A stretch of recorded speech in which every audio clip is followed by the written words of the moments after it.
It is truly an accident. His gun goes off during a feast, and yet his community punishes him severely. His home is destroyed and burnt, and he's banished for years. And this was an accident. Now imagine the severity of the punishment for murder in Igbo culture.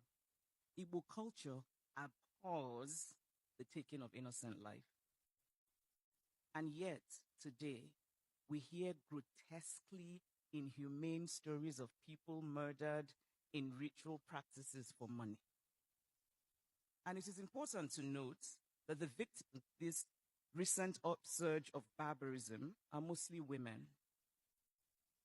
It is not just infuriating, but it is mentally disorienting to even contemplate that in 21st century Igbo land, women are considered expendable ingredients in the blighted act of evil rituals.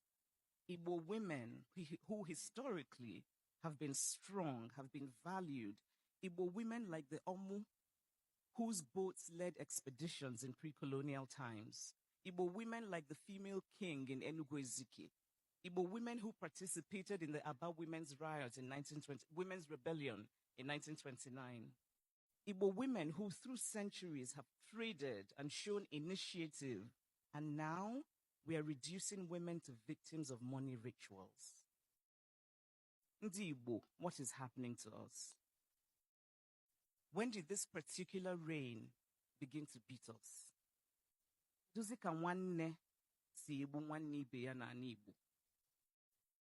When we hear of Igbo people randomly murdering other Igbo people, the instinct is disbelief. Are these stories true? They cannot be true. But they are true. How can they be true? How can they be happening among one of the great early civilizations in West Africa? The home of the Leja iron smelting that dates back to 2000 BC. Iwoku bronze with its muted extravagance that dates back to the 9th century AD.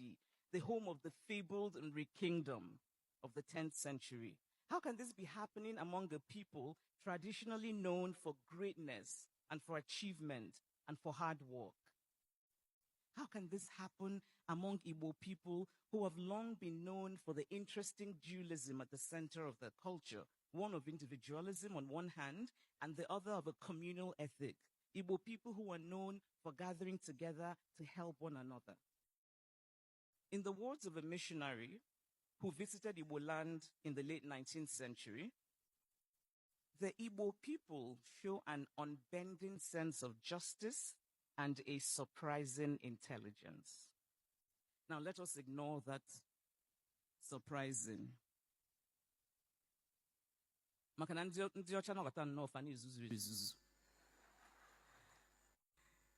the larger point is that Igbo people have long been known for greatness. And yet today, Igbo land is in disarray. Today, we are overseeing our own decline. There are, of course, the smaller desecrations that we have wrought on ourselves in the past 30, 40 years, one of which concerns the Igbo language.